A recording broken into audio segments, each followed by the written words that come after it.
Hi guys. शिक्षा को पसंद करने वाले मेरे दोस्तों, आज मैं ये नया व्लॉग लेकर आया हूँ आपके सामने।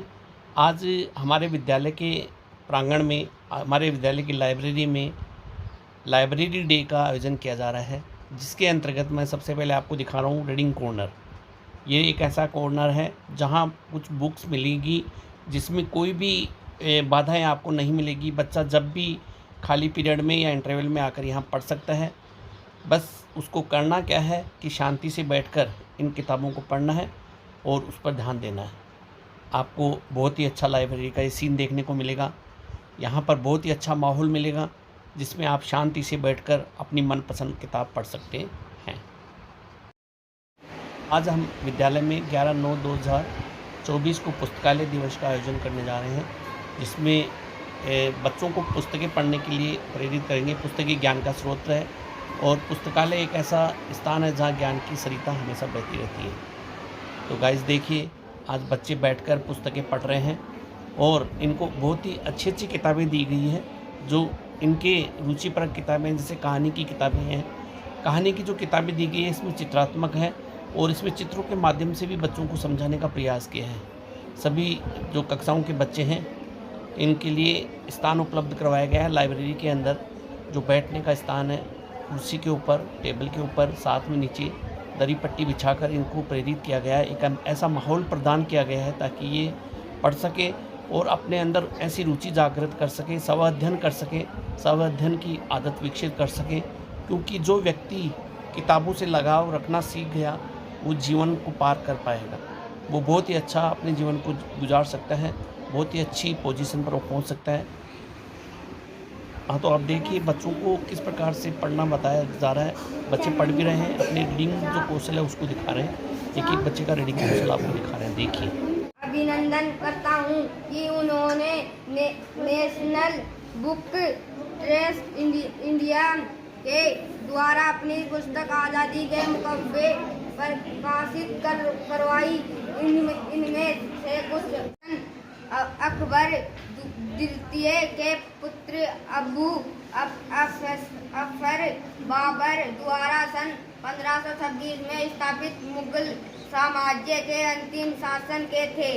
सन 1837 में राजगद्दी पर बैठने के बाद उन्हें अबू अफर मुहम्मद सराजुद्दीन बहादुर शाह गाजी का खिताब मिला था। हम सबकी भारत में आरंभ हुए नए उत्सव की अथक परिश्रम की दूरदृष्टि, इच्छा शक्ति और यह हम भी कर सकते हैं ऐसा आत्मविश्वास जगाने वाली मानसिक प्रक्रिया की यह भारत के प्रेक्षक के विकास की कथा है। सन 1963 में भारत ने तुम्बा से पहला प्रक्षेपित किया। तब उसने अपनी सारी संपत्ति को अपने चारों बेटों के बांट दी थी, जिसमें एक बिल्ली भी थी। उसे कपास को से बचाने के लिए पाला गया। जो देश है उनमें फिनलैंड भी है। उसकी सीमाएं रूस से मिलती हैं। करीब 200 साल पहले फिनलैंड को युद्ध से बहुत नुकसान हुआ। शहरों को जला दिया गया, फसलें नष्ट हो गई, हजारों लोग मारे गए। हजारों मौतें के बाद कई बीमारियां फैल गई। हजारों लोग अपने घरों को छोड़कर जाने के उसने एक गुफा बनाई। कई फूल और पत्तों से सजाने के कारण गुफा बहुत आकर्षणीय है कि कई जानवरों ने गुफा देखी और उसकी खूब प्रशंसा भी की। Animals, birds, insects and snakes in a forest. Their king was a lion. He was bad-tempered and angered. He tested the animals, chased them and frightened them. जैसे ही गर्मी का मौसम निकलता आने लगा, वन का ताल सूखने लगा। सभी जानवरों ने निर्णय लिया कि सब मिलकर एक गहरा तालाब खोदकर बनाएंगे। उन्होंने काम आसान किया। एक आलसी लोमड़ी ने यह कहकर काम ने नहीं किया कि तालाब की कोई आवश्यकता नहीं है। अपने घर में उनके माता और पिता भी पर उनको पहले बाबा की साथ रहना था। छोटे आता अगर भाग देता था। जब जब उसे गुस्सा आता था तब वह जानवरों को मार डालता था। उनका थोड़ा सा मांस खाता फिर छोड़ देता था। गुस्सा आते ही फिर जानवर आप लोग सुनिए। डाल देता। इस प्रकार से जानवरों का मारना हमेशा चलता रहा। एक दिन सारे जानवरों एक जंगल जहकर जमा न होकर उसने भाग को मारने के लिए बच्चों ध्यान दो, हमारे विद्यालय में हमने रीडिंग कॉर्नर बनाया।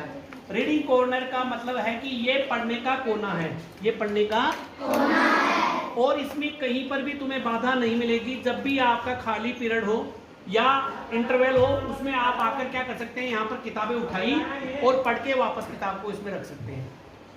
तो देखो इसमें रीडिंग कॉर्नर लिखा हुआ है, पढ़ने का कोना। कृपया शांत रहे। यहाँ पर बैठकर किताब अगर आप पढ़ रहे हो तो शांति से बैठकर पढ़ेंगे, कोई बाधा नहीं, नो बाउंडिंग, कोई बाधा नहीं है। एक पुस्तक उठाएं और पढ़ें। कीप क्वाइट, शांत रहे। कीप क्वाइट का मतलब क्या है?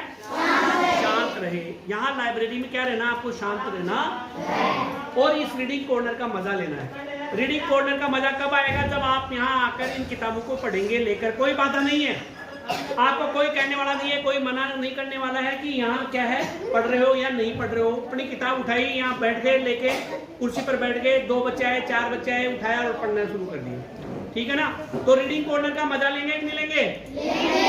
रीडिंग कॉर्नर में किताबें पढ़ेंगे नहीं पढ़ेंगे?